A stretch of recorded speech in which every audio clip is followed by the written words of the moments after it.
নমস্কার বন্ধুরা, Monica's food খাজানাতে সবাইকে স্বাগত। চলে এসেছি আজকে একটা মোমোর রেসিপি নিয়ে। আজ তৈরি করব গন্ধরাজ চিকেন মোমো। এটা দেখতে যতটা সুন্দর, খেতেও ততটাই টেস্টি। ভিডিওটি স্কিপ না করে শেষ পর্যন্ত দেখার অনুরোধ রইল। আশা করছি আজকের রেসিপি সবার ভালো লাগবে। প্রথমেই আমি মোমোর জন্য ময়দা মেখে নেব। এখানে আমি 2 কাপ ময়দা নিয়েছি, ওজনে 400 গ্রাম। এতে দিয়ে দিলাম হাফ চামচ নুন ও 1 টেবিল চামচ রিফাইন্ড অয়েল। সমস্ত কিছু ময়দার সঙ্গে ভালো করে মিশিয়ে নেব, অর্থাৎ ময়দার সঙ্গে সব কিছু ভালো করে ডলে ডলে মেখে নিয়ে ময়দাটাকে ময়াম দিয়ে দেব। আমার চ্যানেলে নতুন বন্ধু হয়ে থাকলে চ্যানেলটি সাবস্ক্রাইব করে পাশে থাকা বেল আইকনটি প্রেস করুন আর নোটিফিকেশন অল করুন পরবর্তী ভিডিওর আপডেট পেতে। আমি এখানে 200 মিলিলিটার জল নিয়েছি। এতে দিয়ে দিলাম 4-5 ড্রপ গ্রিন ফুড কালার। জলের সঙ্গে মিশিয়ে নেব।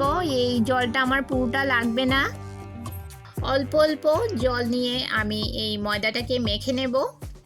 যেহেতু আমি গন্ধরাজ মোমো তৈরি করছি, তাই আমি এই গ্রিন ফুড কালারটা দিয়ে দিলাম। দোকানে যে গন্ধরাজ মোমো তৈরি হয় সেটা গ্রিন কালারের হয়।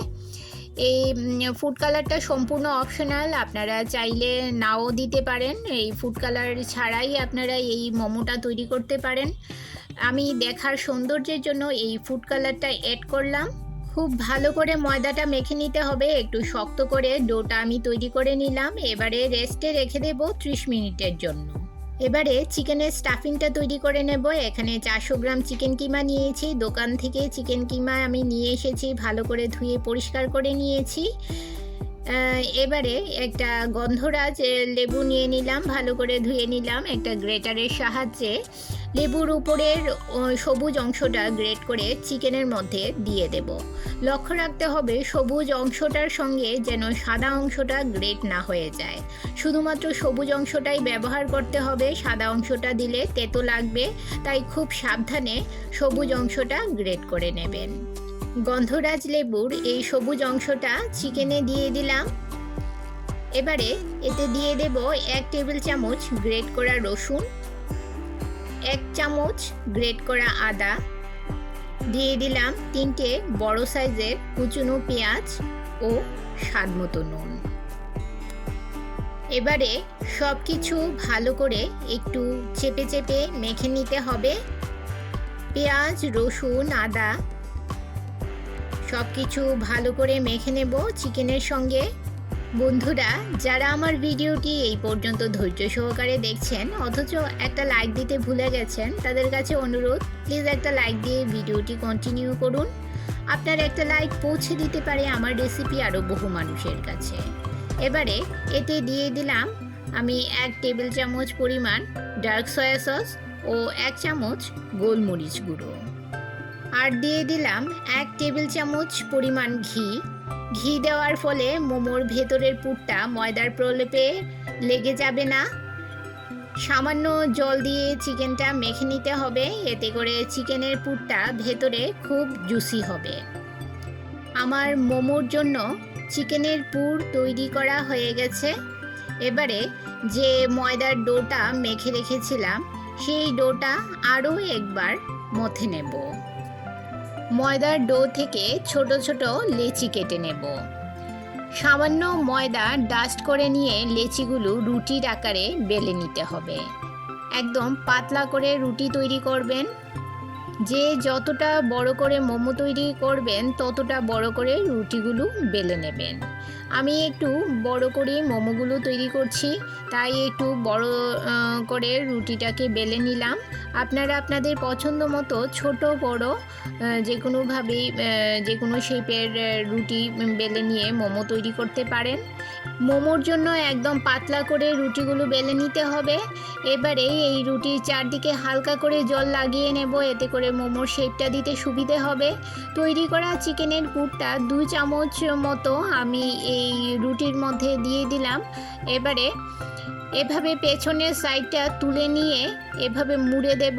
আর খুব ভালো করে লক্ষ্য করুন, একটা বিনুনির মতো ডিজাইন তৈরি করে নেব।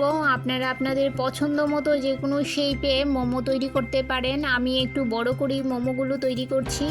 এভাবে আমি সবকটা মোমো তৈরি করে নেব। আপনাদের বোঝার সুবিধের জন্য আরও একটা আপনাদের তৈরি করে দেখাচ্ছি। পেছনের সাইডটা বন্ধ করে নিয়ে সাইডের দুটো মাথা ধরে নিচের দিকে দিতে হবে।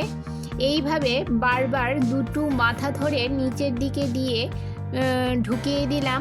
দেখুন একটা বিনুনির মতো তৈরি হয়েছে। এই রকম শেপে আমি বাকি মোমোগুলো তৈরি করে নেব। আপনারা আপনাদের পছন্দ মতো যে কোনো শেপের মোমো তৈরি করে নিতে পারেন।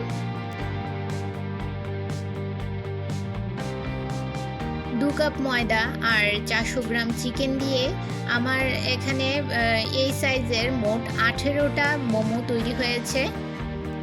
এবারে একটা ছিদ্রযুক্ত স্টিলের থালা নিয়ে সামান্য তেল ব্রাশ করে নিলাম। মোমোগুলো এতে বসিয়ে দেব। সবগুলো মোমো একসঙ্গে জায়গা হবে না, তাই অল্প অল্প করে 2-3 বারে মোমোগুলো তৈরি করে নিতে হবে। থালায় 5টা করে মোমো দিয়ে স্টিম করে নেব। মোমো স্টিম করার জন্য আমি একটা পাত্রে আগে থেকেই কিছুটা জল গরমে বসিয়েছিলাম। এখন মোমোর থালাটা এই পাত্রের উপর বসিয়ে ঢাকা দিয়ে 10 মিনিট মোমোগুলো স্টিম করে নেব। 10 মিনিট পর দেখুন আমার প্রথম ব্যাচের মোমোগুলো স্টিম হয়ে গেছে। এবারে মোমোগুলো নামিয়ে নিয়ে বাকি মোমোগুলো স্টিম করে নেব। বন্ধুরা, আমার আজকের গন্ধরাজ মোমোর রেসিপি আপনাদের কেমন লাগলো অবশ্যই কমেন্ট করে জানাবেন।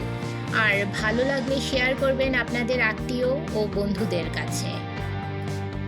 এইভাবে বাড়িতেই তৈরি করে নিতে পারেন দোকানের মতো গন্ধরাজ মোমো। ভীষণ টেস্টি হয় খেতে বন্ধুরা। এই যে দেখুন, দেখতে যতটা সুন্দর খেতেও ততটাই টেস্টি। আমি মেয়োনিজ আর টমেটো কেচাপের সঙ্গে সার্ভ করলাম। আপনারা রেড চিলি সস অথবা ধনেপাতার চাটনির সঙ্গেও পরিবেশন করতে পারেন বন্ধুরা বিকেলের স্ন্যাক্সে। দারুণ একটা রেসিপি।